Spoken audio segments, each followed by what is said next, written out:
efficiency. So நம்மளோட activation 35% நார்மலா பண்றதுக்கும் இந்த 5G enable இந்த சிஸ்டம் மூலமா பண்றதுக்கும் குறையுது. And ambulance dispatch less than 1 minuteல நம்ம பண்ண முடியும். So IoT based the real time monitoring ஓட latency period பாத்தீங்கன்னா it will be less than 1 second. எவ்வளவு விரைவாக மருத்துவமனைக்கு அந்த நோயாளியை கூட்டி செல்வது என்பது அவர் உயிருடன் இருப்பதற்கும் உயிர் போவதற்கும் காரணமாக இருக்கிறது. மிக விரைவாக மருத்துவமனைக்கு கொண்டு சென்றால் அந்த நோயாளி உயிர் பிழைப்பதற்கான வாய்ப்பு மிக அதிகமாக இருக்கிறது என்பது நமக்கு தெரியும்.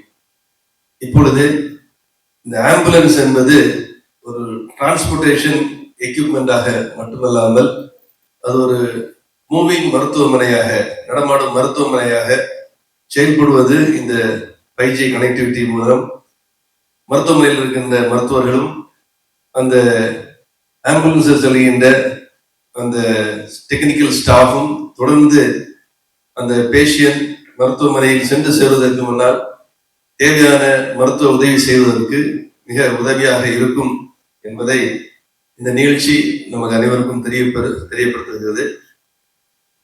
சென்னை மாநகரில் 30 ஆம்புலன்ஸை பல்வேறு இடங்களில் நிறுத்தி பேஷண்ட்ஸ் நோயாளிகளுக்கு இலவசமாக அவர்கள் உடனடியாக மருத்துவமனை செல்வதற்கு இந்த ஏற்பாடு செய்யப்பட்டுள்ளது. டாக்டர் மணிவண்ணன் அவர்கள் பல வருஷமா தெரியும். திருச்சி மாநகரில் நான் பணியாற்றும் பொழுது அவர் ஒரு மருத்துவமனை காவேரி இருந்த காலத்திலிருந்தே தெரியும். ஒரு டெடிகேட்டட் டாக்டர். ஒரு மருத்துவமனை எப்படியெல்லாம் ஏழைகளுக்கும் பண வசதி இல்லாதவர்களுக்கும் தேவைப்பட்டால் அதை எந்த எதிர்பார்ப்பும் இல்லாமல் உதவக்கூடிய மருத்துவமனையாக காவிரி திருச்சி செயல்பட்டு வருகிறது. அதே அந்த உதவ வேண்டும் என்ற நோக்கத்தில் நாம் முன் சென்றால் நம்முடைய வளர்ச்சி கூடவே வரும் என்பதை அதற்கு ஒரு மிக சிறந்த உதாரணம் காவிரி மருத்துவமனை. அவருடைய பணி சிறக்க என்னுடைய வாழ்த்துக்களை தெரிவித்துக் கொள்கிறேன். வந்திருக்கின்ற பத்திரிகை ஊடக நண்பர்கள் அனைவருக்கும் என்னுடைய நன்றியை தெரிவித்துக் கொள்கிறேன். நன்றி. Meena, I'm heading the Department of Emergency in Radial Road, Kaveri Hospital and Ma Kaveri. So இந்த 5G ஆம்புலன்ஸ் பற்றி உங்ககிட்ட எல்லாம் நாங்கள் டீட்டெயில்டாக உங்ககிட்ட எக்ஸ்பிளைன் பண்ணோம். ஸோ நார்மல் ஆம்புலன்ஸ்க்கும் இதுக்கும் என்ன வித்தியாசம் அதுவும் நாங்கள் சொன்னோம், டெக்னிக்கலாகவும் சொன்னோம். ஸோ நம்மளோட மெயின் எய்ம் என்னென்னா, பேஷண்ட் ஹாஸ்பிட்டல் வர்றதுக்கு முன்னாடியே the treatment will be started. அந்த விண்டோ கோல்டன் ஹவர்லாம் சொல்கிறோம் இல்லையா, இந்த ட்ராமா, ஹார்ட் அட்டாக், ஸ்ட்ரோக்லாம். ஸோ அந்த ட்ரீட்மெண்ட் பேஷண்ட் பிக்கப் பண்ண உடனே the treatment will be started. So that நமக்கு டயக்னோசிஸ் நமக்கு ஓரளவுக்கு நமக்கு தெரிய வரும். ஒன்ஸ் பேஷண்ட் ஹாஸ்பிட்டல் வந்தோன்னு நம்ம அந்தந்த டாக்டர்ஸ் எல்லாம் ரெடியாக வச்சு, சிடி ஸ்கேன், எம்ஆர்ஐ தேவைன்னா அதெல்லாம் ரெடியாக வச்சு, அந்த மெடிக்கேஷன்ஸ், அந்த கிளாட்டை கரைக்கிறதான மெடிக்கேஷன்ஸ் எல்லாமே ரெடியாக வச்சு நம்ம ப்ரிப்பேர்டாக இருப்போம். அதே மாதிரி ஒரு ஆக்சிடென்ட் கேஸுனா அந்த பிளட் லாஸ் பார்த்துட்டு நமக்கு பிளட்டு தேவைன்னா நெகட்டிவ் பிளட் அதெல்லாம் ரெடியாக வச்சுருப்போம். ஸோ இது நார்மல் ஆம்புலன்ஸில் ரொம்ப கஷ்டம். இந்த 5G ஆம்புலன்ஸில் நம்ம டாக்டர்ஸ் பேஷண்ட் நேரடியாக பார்த்து, இப்போ கோவிட் டைம்லலாம் நீங்கள் எப்படி வீடியோ கன்சல்டேஷன் பண்ணி நம்ம கோவிட் கேசஸ்லாம் ட்ரீட் பண்ணோம் வீட்டிலேருந்து.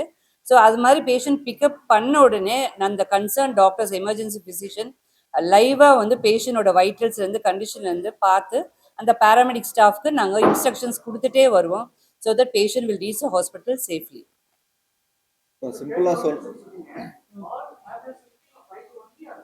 Yeah. Yes. All the 30 ambulances are 5G enabled. ஆமா. இல்ல சென்னை பொறுத்தளவு 30 இருக்கு சார். அதுல எல்லாமே 5G enabled. ஸோ வேரியஸ் லொகேஷன்ஸ்ல ஃபார் எக்ஸாம்பிள் சொன்னா உங்களுக்கு பெரம்பூர், தொண்டார்பேட் அந்த மாதிரி நிறைய லொகேஷன்ஸ்ல அந்தந்த ஹாஸ்பிட்டல்ஸ் பக்கத்துல எப்படி எல்லா ஏரியாவும் கவர் பண்ண முடியுமோ அந்த மாதிரி we have the Kaveri management has placed the ambulances. So அதில் இந்த 5G வரதுங்கிறது ரொம்பவே advantage compared to normal ambulances.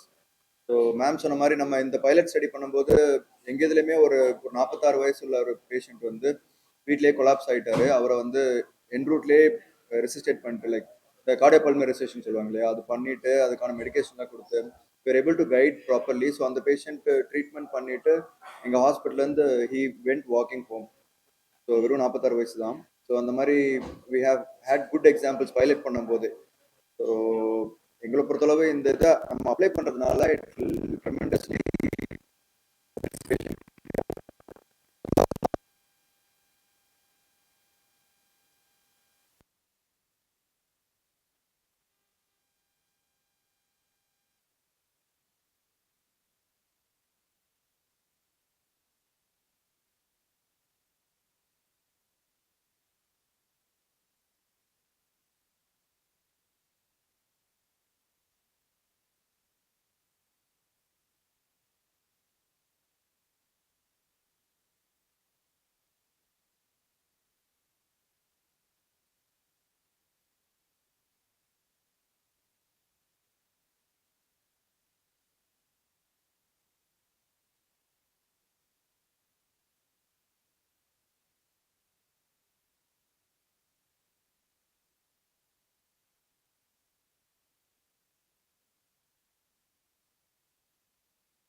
Pump இந்த மாதிரி மெடிக்கல் எக்யூப்மெண்ட்ஸ் போக ஹார்ட்வேர்னு பார்த்துக்கிட்டிங்கன்னா நம்ம ஒரு கேமரா இன்ஸ்டால் பண்ணுறோம் அண்ட் ஒரு டேபோ ஒரு மானிட்டரோ அதில் இருக்கும். ஸோ அது மூலியமாக நம்ம பேஷண்ட்டை வந்து அந்த பேராமெடிக் எமர்ஜென்சி மெடிக்கல் டெக்னாலஜிஸ்ட் எப்படி அசஸ் பண்ணுறாரு, எப்படி மானிட்டர் பண்ணுறாரு, நம்ம அவரை எப்படி கைட் பண்ணுறோம். ஸோ பேராமெடிக்கு ஒரு எமர்ஜென்சினாலே ஒரு பேனிக் சுச்சுவேஷன், என்னதான் நம்ம படித்து எல்லாம் ஹேண்டில் பண்ணியிருந்தாலும் அந்த chaos because they're on the move. இது நம்ம ஹாஸ்பிட்டல்ல ஒரு கட்டில்ல இருக்கிற பேஷண்ட்டை நம்ம பார்க்கல, அவங்க ஆன் த மூவ்ல இருக்காங்க, பேஷண்ட் அன்ஸ்டேபிளா இருக்காங்க, அங்க வைட்டல்ஸ் ஹார்ட் ரேட் ஜாஸ்தியா இருக்கு, பிபி ரெக்கார்ட் ஆகல. அப்படிங்கும்போது அந்த பேராமெடிக் சிங்கிள் ஹேண்டடா ஹேண்டில் பண்றதுக்கும் நம்ம லைவா ஒரு எமர்ஜென்சி டாக்டர் சீனியர் பர்சன் லைவா பார்த்து அவங்களுக்கு கைட் பண்ணும்போது கேர் அப்படிங்கிறது ஒரு ஹாஸ்பிட்டல்ல கிடைக்கிற கேர் வந்து நம்ம ஆம்புலன்ஸ்ல அட் த டைம் ஆஃப் பிக்கப்ல இருந்தே நம்மளுக்கு தெரிஞ்சது. மோஸ்ட் ஆஃப் த டைம்ஸ் இந்த பைலட் ப்ராஜெக்டோட நாங்க பார்த்துட்டது என்னதுன்னா, நம்ம பேஷண்ட்டை வந்து நம்ம எக்ஸாமின் பண்ணி நம்மளுக்கு ஒரு டயக்னோசிஸ் வரும். ஸோ அந்த டயக்னோசிஸ்க்கு தேவையான இன்வெஸ்டிகேஷன், அதோட டெஃபினட்டிவ் மேனேஜ்மெண்ட். அதாவது ஒரு பிளட் லாஸ் இருந்ததுன்னா அது எங்கிருந்து ப்ளீட் ஆகுதோ அந்த சோர்ஸை கண்ட்ரோல் பண்றதுங்கிறது தான் டெஃபினட்டிவ் மேனேஜ்மெண்ட். ஒரு ஹார்ட் அட்டாக் வருதுன்னா அது எந்த வெசல் பிளாக் ஆயிருக்கோ அதை ஓப்பன் அப் பண்றதுக்கு பலூன் போட்டு அந்த பிளட்டை வந்து மறுபடியும் ரெஸ்டோர் பண்றதுங்கிறதா டெஃபினட்டிவ் ட்ரீட்மெண்ட். இந்த ட்ரீட்மெண்ட்டு நம்மளுக்கு கிடைக்கணும்னா சீக்கிரமா டயக்னோஸ் பண்ணணும், சீக்கிரமா பேஷண்ட்டை ஸ்டெபிலைஸ் பண்ணணும், நம்மளுக்கு அவங்களோட ஹிஸ்ட்ரி தெரியணும், அந்த ட்ரீட்மெண்ட்டுக்கு இவங்க எலிஜிபிளான்னு தெரியணும். இது எல்லாமே ஒரு அசஸ்மெண்ட் பேசிக்கா நீங்க எடுத்துக்கிட்டா கூட 20 to 30 minutes நம்ம என் ரூட் வர வழியிலேயே இதை நம்ம பண்ணிட முடியும். ஸோ அந்த கோல்டன் ஹவர்ல இருக்கிற டிலேவை வந்து நம்மளால குறைக்க முடியும். ஸோ இதனால நாங்க பார்த்தது என்னன்னா, ஆப்ரேஷனல் எஃபிஷியன்சிங்கிறது ஒன்று. இப்போ நம்ம யாரும் வந்து போய் தியேட்டர்ல நின்று டிக்கெட் வாங்குறது கிடையாது, ரயில்வே ஸ்டேஷன்ல போய் டிக்கெட் வாங்குறது கிடையாது. Everything we are doing online. ஆன்லைன்ல கிளாஸ் அட்டென்ட் பண்றோம். Why not emergency care? It's high time. Okay, இதோட அவுட்கம் வந்து இப்போ உங்களோட மெயினா இந்த மீடியா ரிலீஸ் நீங்க கொண்டு போய் சேர்க்க வேண்டிய விஷயம் என்னன்னா, இது ஒரு ஆம்புலன்ஸ்ல ஒரு எக்ஸ்ட்ராவா ஒரு கேமரா வச்சிருக்காங்க, ஒரு டேப் வச்சிருக்காங்க அப்படிங்கிறது கிடையாது. இதனால நாங்க கொடுக்கக்கூடிய கிளினிக்கல் நாங்க எக்ஸ்பீரியன்ஸ் பண்ற அந்த கிளினிக்கல் எக்ஸலன்ஸ், பேஷண்ட் அவுட்கம் இது அவ்வளவா இல்லாததுனால மக்களுக்கு தெரியல. ஸோ யார் எக்ஸ்பீரியன்ஸ் பண்றாங்களோ அவங்களுக்கு தான் தெரியும் வந்த உடனே நம்ம ட்ரீட்மெண்ட் பண்ணிட்டாங்கிறது. பட் இது நடக்கும் அப்படிங்கிற விஷயத்த அந்த அவேர்னஸை தயவு செய்து மக்களுக்கு புரியுற மாதிரி நீங்க கன்வே பண்ணுங்க. ஸோ நாங்கள் மெடிக்கல் டெர்மினாலஜியில் நம்ம எக்ஸ்பிளைன் பண்ணியிருப்போம். அந்த டெக்னாலஜி அந்த ப்ராசஸ்ல ஏதாவது டவுட் இருந்தா கேளுங்க. இன்னும் 2 பாயிண்ட் மட்டும் நான் சொல்ல விரும்புது என்னன்னா, ஒன்று வந்து இந்த ஜிபிஎஸ் லைவ் ட்ராக் பண்ணுறதுனால இப்போ நம்ம மெட்ரோ இது கன்ஸ்ட்ரக்ஷன் நடக்குது இல்லைங்களா? ஸோ டிரான்ஸ்போர்ட் ஐ மீன் நம்ம நார்மலாக போகிறதுக்கே வந்து நிறையா இன்னும் டைவர்ஷன்ஸ் அதெல்லாம் இருக்குது. அது வந்து ரியல் டைமில் பார்த்து எந்த வழியாக வந்தால் சீக்கிரம் ஹாஸ்பிட்டல் வந்து சேர முடியுங்கிறதுக்கும் இது வந்து ஹெல்ப் பண்ணும். இன்னொன்று வந்து காட் ஃபர்பிட் இப்போ ஏதாவது ஒரு மாஸ் கேஷுவாலிட்டி மாதிரி ஏதாவது ஒரு பில்டிங் இதாக இருக்குது, ஒரு கேஸ் லீக் ஆயிருக்கு, அந்த மாதிரிலாம் இருந்ததுன்னா வந்து மல்டிபிள் பேஷண்ட்ஸ் ஒரே நேரத்தில் வரதை வந்து நம்ம வந்து நல்லா கோஆர்டினேட் பண்ணலாம். ரியல் டைம்ல வந்து நம்ம வந்து எத்தனை பேஷண்ட்ஸ் வராங்கிறத வந்து நம்ம கணிக்கிறதுங்கிறத விட தெரிய வரும். அதுக்கப்புறம் நம்ம ஹாஸ்பிட்டல் வந்து ப்ரிப்பேர்டா இருந்திருக்கலாம். இப்போ வந்து ஃபார் எக்ஸாம்பிள் ஒரு ஹாஸ்பிட்டல் ஒரு 20 பெட்ல எமர்ஜென்சில வந்து 20 பெட் தான் இருக்கு, ஆனா வந்து வரது வந்து 25 பேர் வராங்க அப்படின்னா அவங்க எப்படி நம்ம முன்கூட்டியே நம்ம வந்து இது பண்றது, அவங்க கண்டிஷன் நம்ம தெரிய வச்சுட்டு அதுக்கு ஏற்ற இன்ஃப்ராஸ்ட்ரக்சர் ஸோ இதில் வந்து we can track once a patient நம்ம ஆம்புலன்ஸ் எவ்வளோ டைமில் ரீச் ஆகும். ஸோ எல்லா இன்ஃபர்மேஷன் வரும். இன்னும் 10 நிமிஷத்துல வந்துருவாங்க அப்படின்னா நம்ம 10 நிமிஷத்துல ஹாஸ்பிட்டல்ல எல்லாம் ரெடியா வைக்கணும். எந்தெந்த ஸ்பெஷலிஸ்ட் வந்து நம்ம இன்ஃபார்ம் பண்ணணும், சிடி ஸ்கேன் ரூமை வந்து ரெடியா வைக்கணும், மெடிகேஷன்ஸ் ரெடியா வைக்கணும். பேஷண்ட் இமீடியட்டா ரிசீவ் பண்ணி அந்த ட்ரீட்மெண்ட் உடனே சீக்கிரம் ஸ்டார்ட் பண்ணிடுவோம். ஸோ அந்த கோல்டன் ஹவர்ல வந்து இன்னும் கொஞ்சம் கம்மி பண்ணி இந்த பேஷண்ட் லைஃப்பை சேவ் பண்றது இந்த 5G டெக்னாலஜி ஆம்புலன்ஸ்.